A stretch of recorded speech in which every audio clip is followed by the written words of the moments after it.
ก็เห็นงามเด่นคือสาวเซโนทั้งขาวทั้งงามทั้งโกสาวเซโนคักหลายออกจากเซโนไปประมาณ7 ลักอายนี่มาหูจักสาวคนงามผิวไข่คำเว้าคำจากะหูเป็นสาวผู้ไทยคำเว้าคำจากะหูเป็นสาวผู้ไทยเจ้านั้นอยู่บ้านใดแม่สามไว้บอกอายได้บ่น้องตอบคำถามว่าบ้านน้องอยู่ไสอยู่บ่ไกลบ่ไกลน้องคำแหดปุ่นละน้องดีใจแห่งหลายได้พบแม่นวลละออลงฮักอีลีกะดอสาวน้องคำแหดคนงามขอถามขอนำมาเว้าขอถามขอนำมาเว้าผู้สาวมีสู้แล้วบ่อย่าขอเมื่อนำฮอดบ้านนางน้องว่าจังใดแก้มไม่สาวผู้ไทยเอ่ยลงฮักสามเสยเบิดใจแล้วเบิดใจแล้วอยากมาซอยน้องเฮ็ดนาหาปูหาปลาปลูกผักปลูกแตง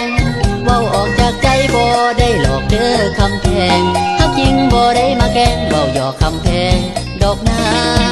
น้องจงเมตตาสงสารอายแน่สาวอายมาช่วยแบ่งเบามาค่าจำวันไทย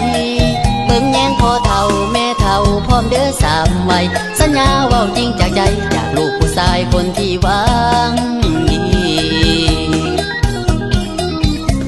ซีบีซีว่าของอายซีบีซีว่าของอายสิเป็นจังใดก็สร้างทุกอย่างบ่ได้ย่อท้อขอน้องนั้นฮักจริงแก้มปิงลิงสาวผู้ไทยเอ่ยอยากมาเป็นเคยน้องคำแหดน้องคำแหด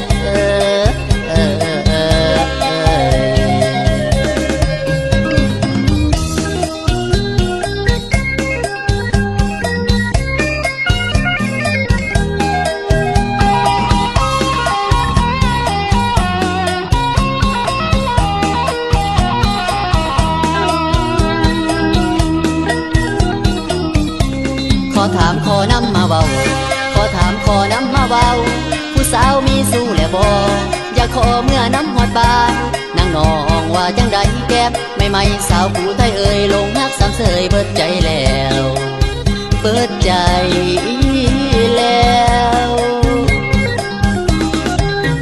อยากมาซอยน้องเฮ็ดนาหาปูหาปลาปลูกผักปลูกแตงเว้าออกจากใจบ่ได้หลอกเด้อคำแพงฮักจริงบ่ได้มาแกล้งเว้าหยอกคำแพงดอกนาน้องจงเมตตาสงสารอายแน่สาวอายมาช่วยแบ่งเบามาค่าจำวันไทยเบิ่งแยงพ่อเฒ่าแม่เฒ่าพร้อมเด้อสามวัยสัญญาเว้าจริงจากใจจากลูกผู้ชายคนที่หวังดีซีบีซีว่าของอายซีบีซีว่าของอายสิเป็นจังใดก็สร้างทุกอย่างบ่ได้ย่อท้อขอน้องนั้นฮักจริงแก้มปิงลิงสาวผู้ไทยเอ่ยอยากมาเป็นเคยน้องคำแหดน้องคำ